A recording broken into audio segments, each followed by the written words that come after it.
Salve, salve, meus caros. Salve, salve, minhas caras. Como vão? Tudo bem?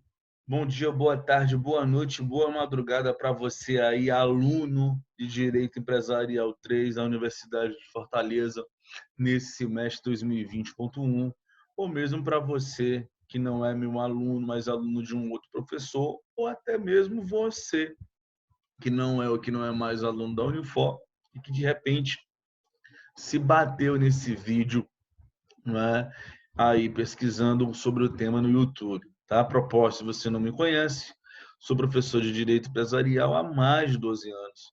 Tá? Sou professor de Direito Empresarial na graduação em Direito, na pós-graduação em Direito, em preparação para concursos, aí, exames de ordem, tanto em primeira quanto em segunda fase. E nós estamos gravando uma série de videoaulas aí nesse período do mês de abril, onde aconteceram a suspensão das aulas presenciais em virtude da necessidade de quarentena, de isolamento social por conta da pandemia do coronavírus, do Covid, tá?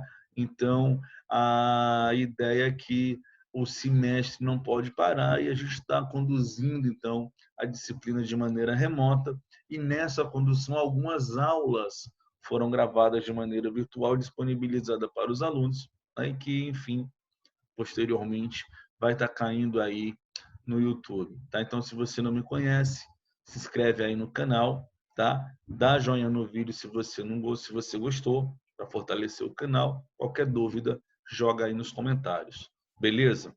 Bom, eu quero hoje trabalhar com você um aprofundamento, né? Um aprofundamento relacionado aí à questão do quadro geral de credores.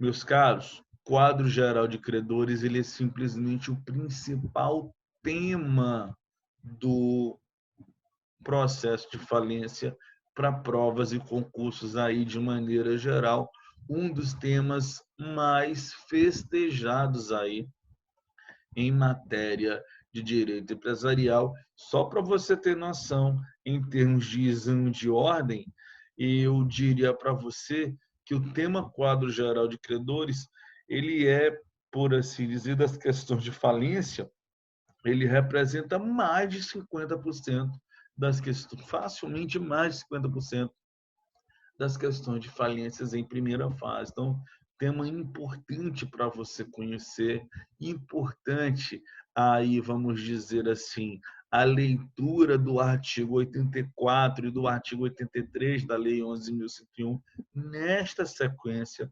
inciso por inciso, primeiro o artigo 84, depois o artigo 83, porque é justamente, né, isso que é o mais cobrado em provas de maneira clássica. Vale dizer, as questões de maneira clássica se referem basicamente a quê? Quem eu pago primeiro? O administrador judicial ou o credor trabalhista? Quem eu pago primeiro? O credor tributário ou de garantia real?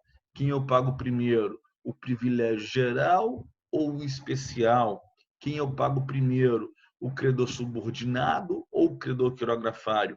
E para você entender isso, cara, não tem jeito.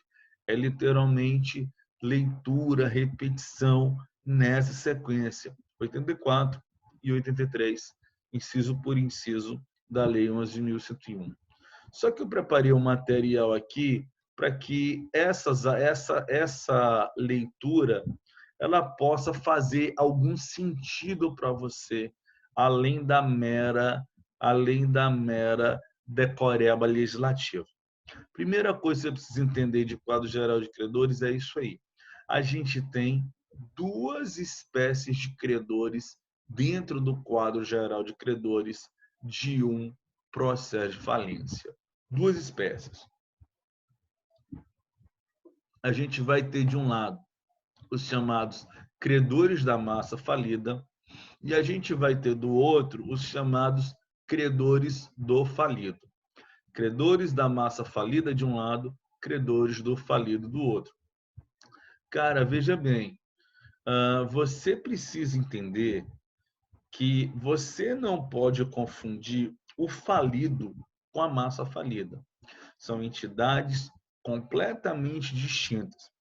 Mas eu sei que essa temática não é fácil para você aluno em graduação. Não é. Definitivamente não é, porque muitas vezes você acaba não tendo grandes experiências relacionadas ao processo de falência durante a sua faculdade. Só que dá para você entender aqui de maneira analógica. Dá para a gente fazer aqui uma certa analogia com o processo de inventário. Veja que lá no processo de inventário a gente tem o defunto, o de cujos e o espólio. Você não confunde lá no direito civil o espólio com o defunto. Você não faz essa confusão.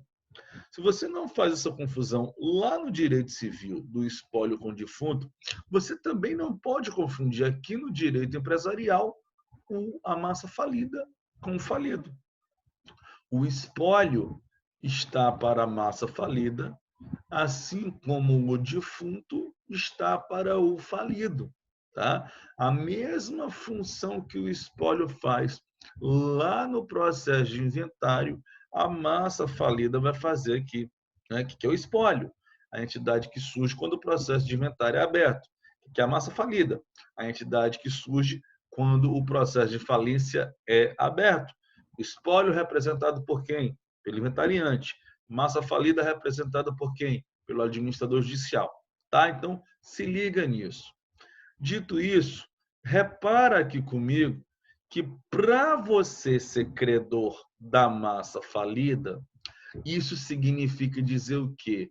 Que a origem do seu crédito ela precisa se dar de maneira posterior à decretação da falência. Veja que a gente está falando de origem, não é de vencimento, é origem, data da existência, data da criação do crédito, data da assinatura do contrato, da emissão do título. Esse contrato ele é assinado, se esse título ele é emitido em uma data posterior à data da decretação da falência, quem assinou esse contrato, quem emitiu esse título, foi justamente a massa falida representada pelo administrador judicial. Tá? Resultado, você, então, neste caso, será credor de um dos chamados créditos extraconcursais, que tem previsão no artigo 84 da Lei 11.101, nos seus 5 incisos. Beleza? Já, cara, se você é credor do falido, veja bem, né? A origem do seu crédito ela é anterior à decretação da falência. Origem e não vencimento. Mesmo que o vencimento se dê posterior à quebra, se a origem é anterior, isso significa dizer o quê? Que foi o falido que praticou aquele ato, né? Que foi o falido que assinou aquele contrato, que emitiu aquele título. Resultado, sendo você um credor do falido, porque a origem do seu crédito é anterior à falência, isto significa dizer o quê? Isto significa dizer que você vai ser titular de algum dos créditos concursais previstos no artigo 83 da Lei 11.101, nos seus 8 incisos que precisam serem pagos em sequência. Você só vai se preocupar em pagar o inciso 2, depois que pagar o inciso 1, o inciso 3, depois que pagar o inciso 2 e assim sucessivamente. Tá? Por que é importante a gente saber se você é credor da massa ou se você é credor do falido? A importância disso se refere justamente no seguinte: a depender de quem você seja credor, muda a forma de inserção do seu crédito no processo. Se você é credor da massa, seu crédito entra de uma forma, se você é credor do falido, ele entra de outra. Repara uma coisa, concorda comigo, que se você é credor da massa falida, isso significa dizer que você é credor perante a fonte pagadora do processo, né? Até porque, veja, né, quem paga o processo de falência é a massa falida e não o falido. Fazendo aquela comparação com o inventário, quem paga o inventário aqui, entre aspas, é o espólio e não o defunto. Então, se você é credor da massa falida, óbvio, você se tornou credor da fonte pagadora do processo de falência propriamente dito.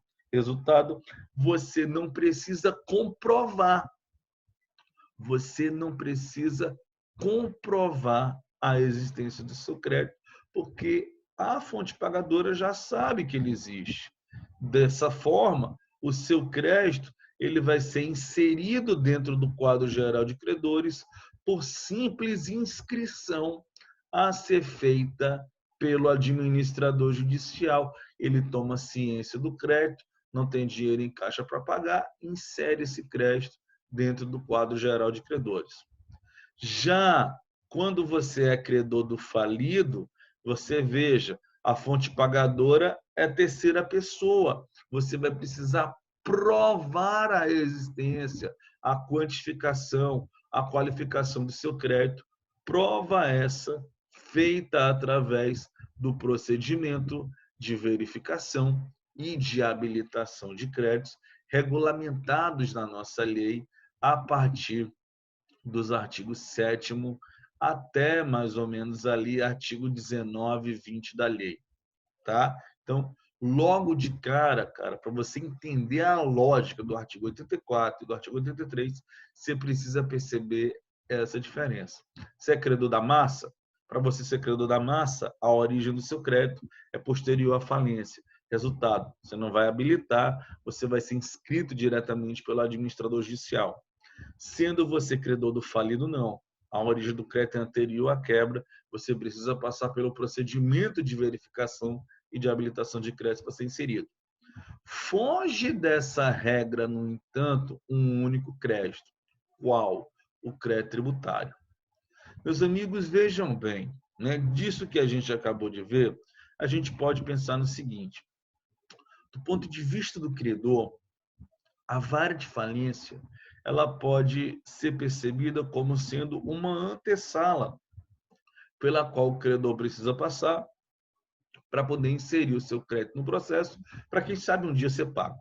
E essa antessala ela tem duas portas, tá? Essa antessala ela tem duas portas. De um lado, a porta da verificação, da habilitação de crédito. De outro, a porta da inscrição a ser feita pelo administrador judicial. O que a gente viu aqui? Vai entrar pela verificação o crédito do falido, vai entrar pela inscrição o crédito da massa falida.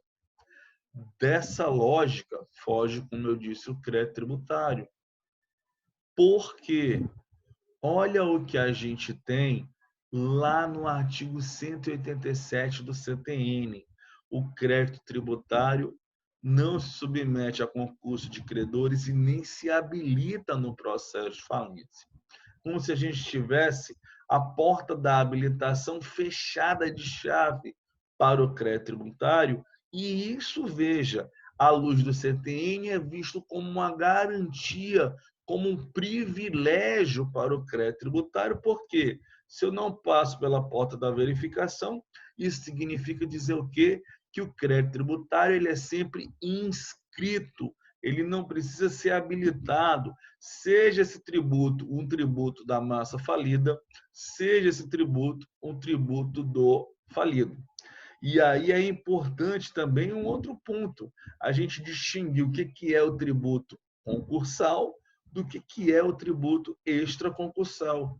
Veja, se a gente fosse adotar a regra geral, o critério da origem, né? Nós iríamos adotar aqui como marco temporal a data do lançamento.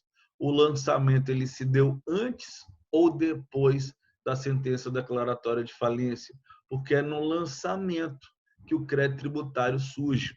Porém, não é esse o critério que o legislador utiliza. O critério que o legislador utiliza é o critério da data do fato gerador. Pouco importa a data do lançamento. Você vai ter que olhar para a data do fato gerador, tá? Ou seja, se o fato gerador ele já se dá em data posterior à decretação da falência, você estará diante de um tributo extraconcursal. Se o fato gerador é anterior, mesmo que o lançamento se dê posterior, pouco importa, você estará diante de um tributo dito concursal. Para a gente ir fechando esse vídeo, é importante a gente fazer algumas menções sobre peculiaridades que a gente encontra no QGC. O primeiro deles é o tratamento jurídico dos créditos trabalhistas no processo de falência. Imagina que você é credor, melhor, imagina que você é empregado de determinado empresário que venha a ser decretado falido. Como que você aparece no quadro geral de credores desse empresário quando ele venha a ser, né, como eu disse agora há pouco, declarado falido?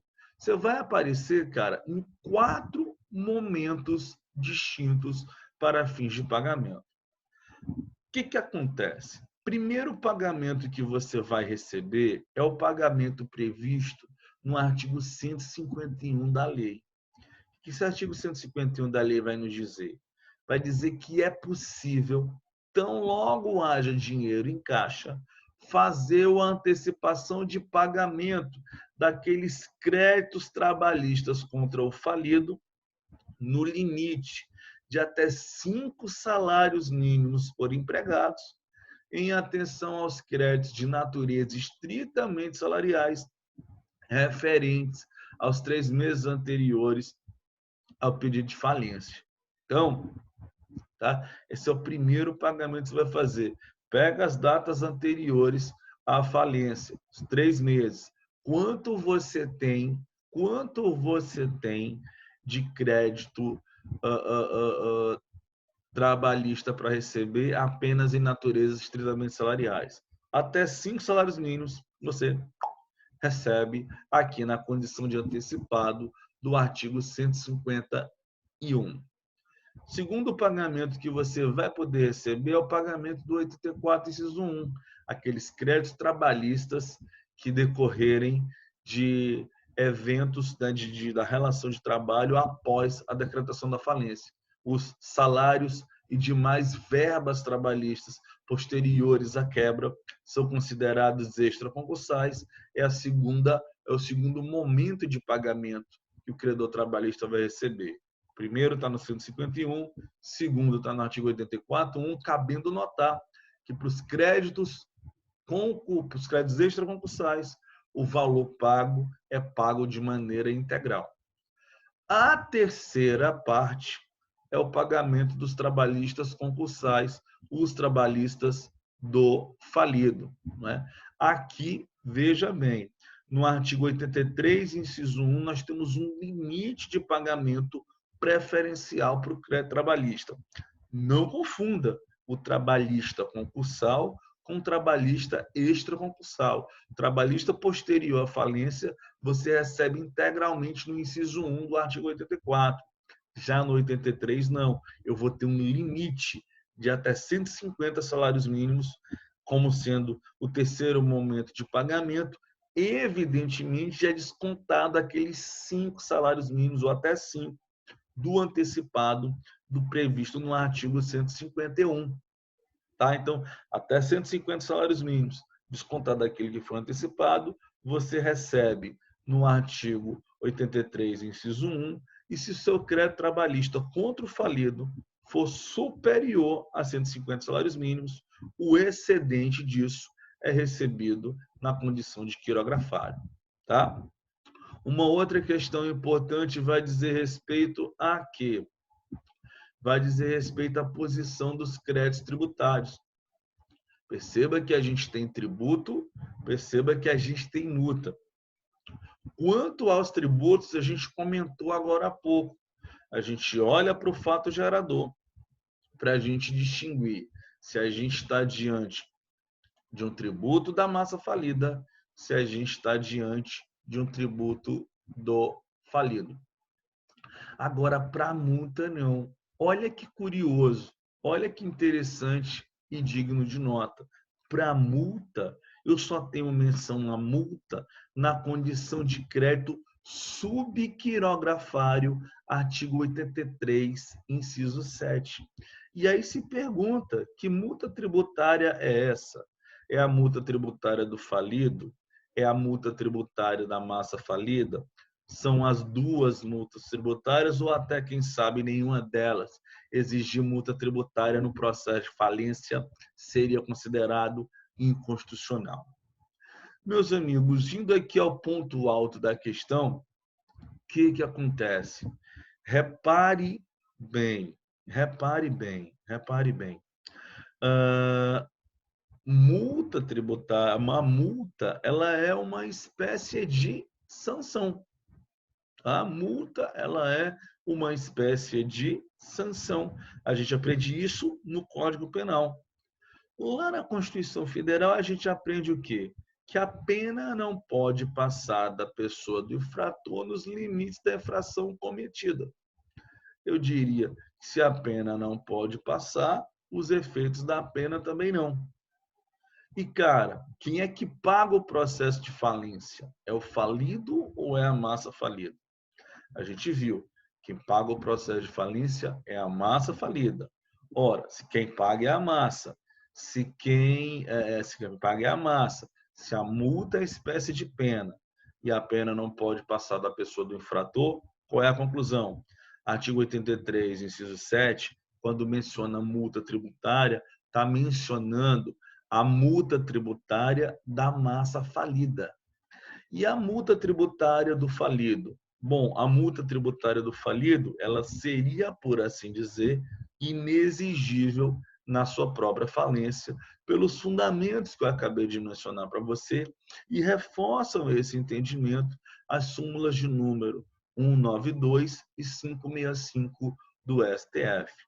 Porém, não mais do que 2 anos, o STJ começou a dar entendimentos ali ainda, eu diria de maneira isolada, de que essa multa tributária ela alcançaria tanto a multa tributária do falido quanto a multa tributária da massa, tá? Bom, próximo tema para a gente trabalhar que eu separei para você foi o quê? Foi o tratamento jurídico dos credores ML-EPP.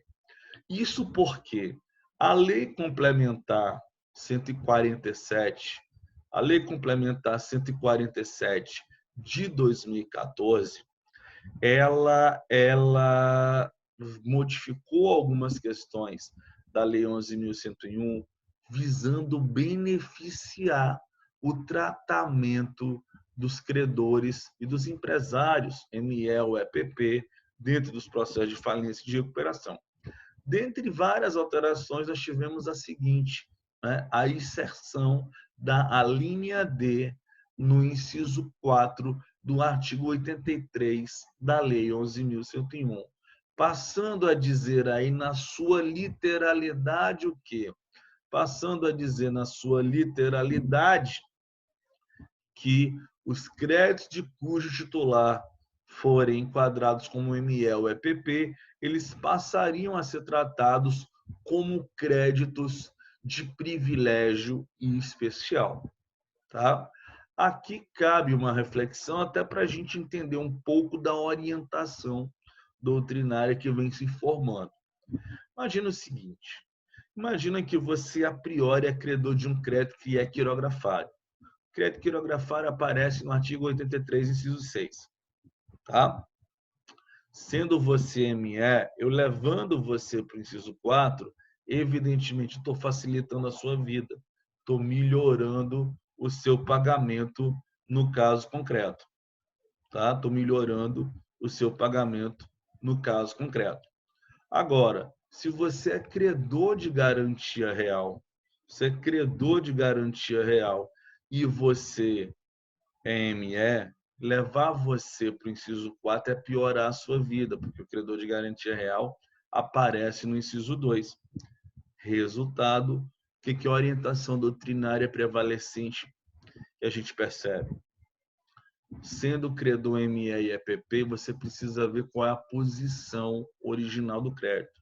Se a posição original do crédito for superior à posição de privilégio especial, a gente mantém a posição originária do crédito.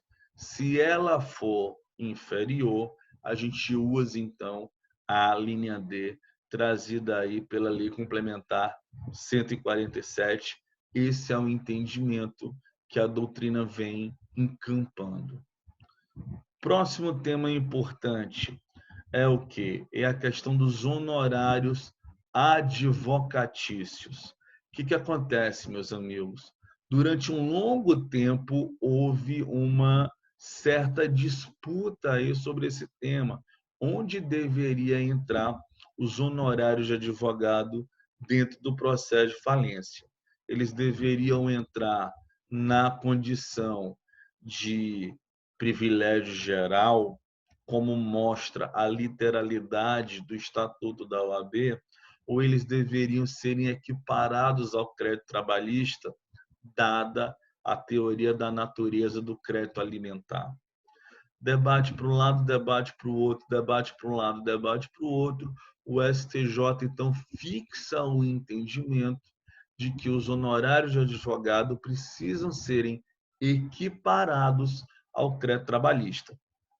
Tá? Equiparados ao crédito trabalhista, justamente em razão da natureza alimentar do crédito.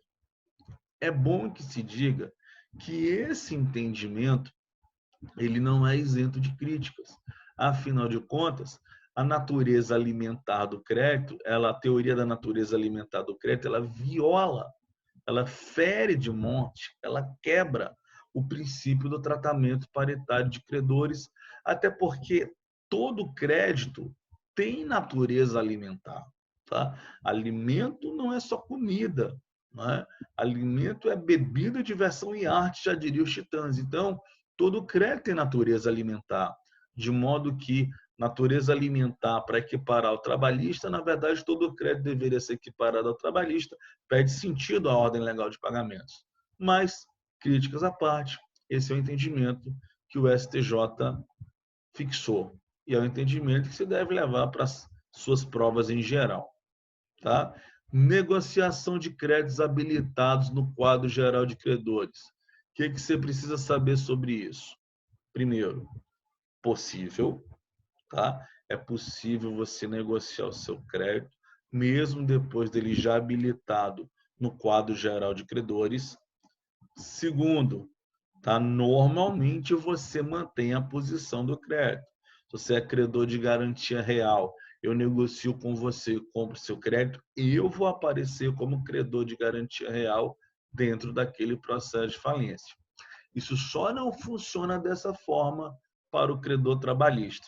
Os parágrafos ali do artigo 83, um deles, que não me ocorre agora no momento, você pegar aí no seu Vadimeco, você vai ver, ele estabelece exatamente isso, que o adquirente de um crédito trabalhista já habilitado no processo de falência, ele vai figurar no quadro geral de credores como credor quirografário, independentemente do valor do crédito. Tá? Ou seja, não tem aquela lógica de ser superior a 150. Qualquer valor de crédito trabalhista que você adquire, você vira quirografário. Para os outros credores, a posição do crédito se mantém dentro do quadro.